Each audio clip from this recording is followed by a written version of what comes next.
نحمده ونصلي على رسوله الكريم أما بعد فأعوذ بالله من الشيطان الرجيم بسم الله الرحمن الرحيم قال الله تبارك وتعالى في القرآن المجيد والفرقان الحميد قل إن كنتم تحبون الله فاتبعوني يحببكم الله ويغفر لكم ذنوبكم وقال رسول الله صلى الله عليه وسلم من أحب سنتي فقد أحبني ومن أحبني كان معي في الجنة۔ محترم حضرات، اللہ جل شانہ نے حضور پاک صلی اللہ علیہ وآلہ وسلم کی امت میں ہم کو پیدا فرمایا، یہ اللہ تبارک و تعالی کا ہم پر بہت بڑا احسان ہے۔ حضور پاک صلی اللہ علیہ وآلہ وسلم تمام انسانوں کے لیے نبی بن کر تشریف لائے۔ حضور پاک صلی اللہ علیہ وآلہ وسلم کو اللہ جل شانہ نے تمام انسانوں کے لیے نمونہ بنا کر بھیجا۔ لقد کان لکم فی رسول اللہ اسوۃ حسنہ، حضور پاک صلی اللہ علیہ وآلہ وسلم تمہارے لیے بہترین نمونہ ہے۔ حضور پاک صلی اللہ علیہ وآلہ وسلم کی سنتوں کے اتباع کا حکم دیا گیا، اور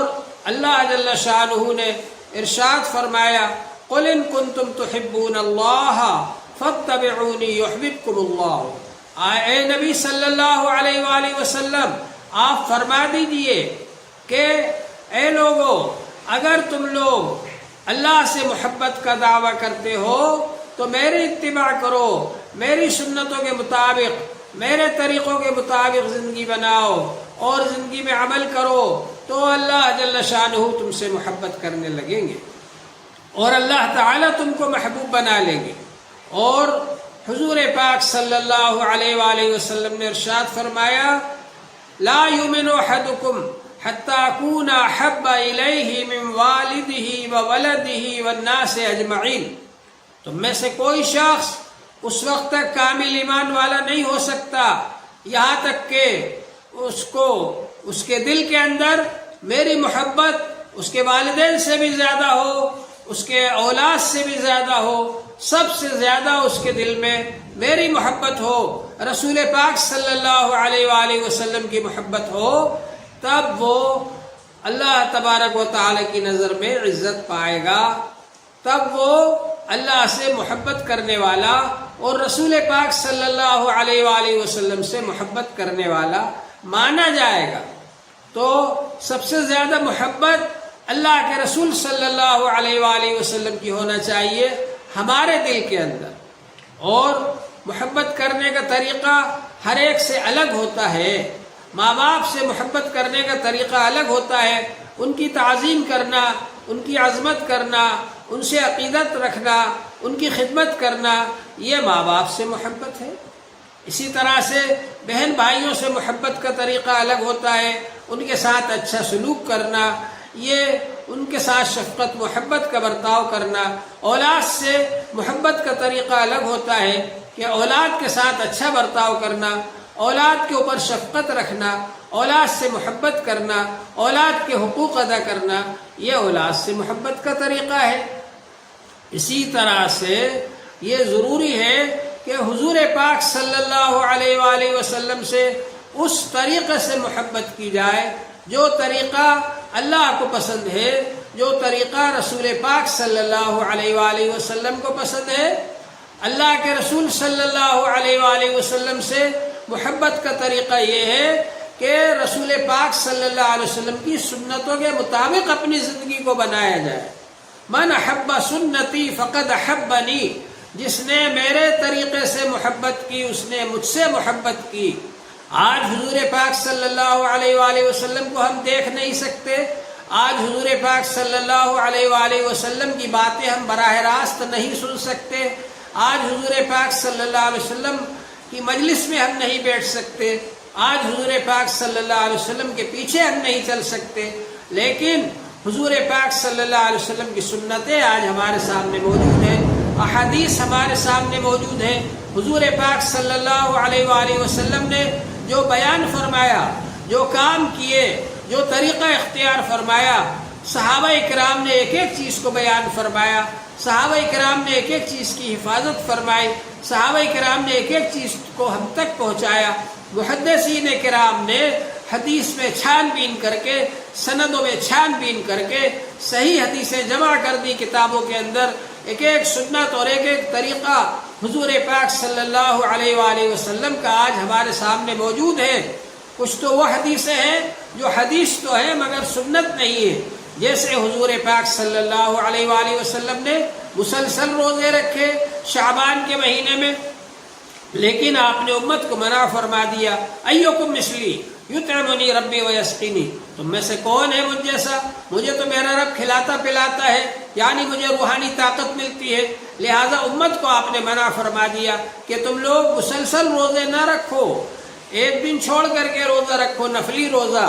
اس لیے کہ مسلسل روزے رکھنے سے تمہارے اندر کمزوری آ جائے گی۔ تو حضور صلی اللہ علیہ وسلم نے مسلسل روزے رکھے، یہ حدیث تو ہے لیکن سنت نہیں ہے، کیونکہ حضور صلی اللہ علیہ وسلم نے اس کی نقل کرنے سے منع فرما دیا امت کو۔ اسی طرح سے جو کام حضور صلی اللہ علیہ وسلم نے فرمائے لیکن امت کو اس سے منع کر دیا گیا تو وہ حدیث تو ہے لیکن سنت نہیں ہے۔ چنانچہ حضور پاک صلی اللہ علیہ وآلہ وسلم کو دین کی تبلیغ کی خاطر اور عورتوں میں دین پھیلانے کے لیے، عورتوں کو دین کی تعلیم دینے کے لیے اللہ جل شانہ نے 4 سے زیادہ شادیاں کرنے کی اجازت دی، لیکن یہ فرما دیا خالصۃ لک من دون المؤمنین، یہ صرف آپ کے لیے اجازت ہے، ایمان والوں کے لیے اجازت نہیں ہے۔ تو ظاہر بات ہے کہ جب اس حدیث کو بیان کیا جائے گا کہ حضور پاک صلی اللہ علیہ وآلہ وسلم نے 4 سے زیادہ شادیاں کی ہیں تو یہ حدیث تو ہے لیکن سنت نہیں ہے، امت کے لیے 4 سے زیادہ شادیاں کرنے کی اجازت نہیں ہے۔ بہرحال حضور پاک صلی اللہ علیہ وسلم کا وہ طریقہ جس پر امت عمل کر سکتی ہے، جس کو امت اپنی زندگی میں اختیار کر سکتی ہے، اس کو سنت کہا جاتا ہے، اور اس طریقے کو اگر امت اپنی زندگی میں عمل میں لائے اور اس کے مطابق اپنی زندگی بنائے تو یہ اس بات کا ثبوت ہے کہ آپ کے دل میں رسول پاک صلی اللہ علیہ وآلہ وسلم کی محبت ہے۔ حضور پاک صلی اللہ علیہ وآلہ وسلم نے فرمایا من احب سنتی فقد احبنی، جس نے میرے طریقے سے محبت کی، میرے طریقے کو پسند کیا، میری سنتوں کو اختیار کیا، میری سنتوں کو پسند کیا، فرمایا یقیناً اس سے مجھ سے محبت کی۔ ومن احبنی کان معی فی الجنہ، اور جس نے مجھ سے محبت کی وہ میرے ساتھ جنت میں ہوگا۔ تو حضور پاک صلی اللہ علیہ وآلہ وسلم نے کتنی بڑی خوشخبری دی، ایمان والے کے لیے کتنی خوشخبری ہے، کتنی بڑی خوشخبری ہے کہ جنت میں تو جانا ہی ہے ہر ایمان والے کو، لیکن اگر رسول پاک صلی اللہ علیہ وآلہ وسلم کے ساتھ وہ جنت میں رہے گا تو اس کے لیے کتنی بڑی خوشخبری ہے یہ۔ تو حضور پاک صلی اللہ علیہ وآلہ وسلم نے یہ بات ارشاد فرمائی، اور ایک حدیث کے اندر ارشاد فرمایا من تمسک بسنتی عند فساد امتی فلہ اجر 100 شہید، جو شخص اس وقت میں جب کہ میری امت میں فتنہ و فساد پھیل جائے گا، اس وقت میں جو شخص میری سنت کے مطابق عمل کرے گا، اس کو مضبوطی سے پکڑے رہے گا، اس کو 100 شہیدوں کا ثواب ملے گا۔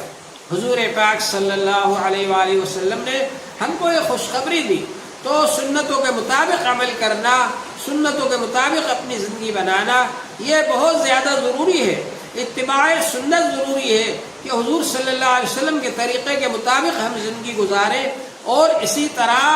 بدعت سے بچنا ضروری ہے۔ حضور پاک صلی اللہ علیہ وآلہ وسلم نے ارشاد فرمایا علیکم بسنتی وسنت الخلفاء الراشدین المہدیین، تم پر لازم ہے میری سنتوں کے مطابق عمل کرنا، اور خلفاء راشدین جو ہدایت یافتہ ہوں گے ان کے طریقے کے مطابق عمل کرنا۔ معلوم ہوا کہ حضور صلی اللہ علیہ وسلم کی سنتوں کے مطابق عمل کرنا ضروری ہے، اور حضور پاک صلی اللہ علیہ وسلم کے وہ خلفاء راشدین، وہ صحابہ کرام جنہوں نے حضور پاک صلی اللہ علیہ وسلم کے بعد میں دین کی حفاظت کے لیے اور دین کو پھیلانے کے لیے ذمہ داریاں سنبھالی، اور دین کو اصل مقصد قرار دیا اور حکومت کو دین کے تابع رکھا، تو وہ حضرات اس قابل ہیں کہ ان کی سنتوں کے مطابق عمل کیا جائے۔ حضور پاک صلی اللہ علیہ وسلم نے ارشاد فرمایا تم پر لازم ہے میری سنتوں کے مطابق عمل کرنا اور خلفائے راشدین کے سنتوں کے مطابق عمل کرنا۔ تو جس طرح سے یہ ضروری ہے کہ ہم سنتوں کے مطابق عمل کریں، اسی طرح یہ بھی ضروری ہے کہ ہم لوگ بدعتوں سے بچیں۔ بدعتوں سے بچنا بھی ضروری ہے۔ بدعت کیا ہے کہ سنتوں کے خلاف عمل کیا، دوسرے لوگوں کے طریقے پر عمل کیا جائے، سنتوں کے خلاف عمل کیا جائے اور نئے نئے طریقے جاری کیے جائیں، جس سے کہ سنتیں مردہ ہو جائے، سنتیں ختم ہو جائے اور بدعتیں جاری ہو جائے۔ اس بات سے حضور صلی اللہ علیہ وآلہ وسلم نے منع فرمایا ہے امت کو۔ آپ نے خطبہ دیا، اس کے اندر ارشاد فرمایا، حضور پاک صلی اللہ علیہ وآلہ وسلم نے خطبے کے اندر یہ ارشاد فرمایا، اما بعد فإن خیر الحدیث کتاب اللہ، سب سے بہتر اللہ کی کتاب ہے،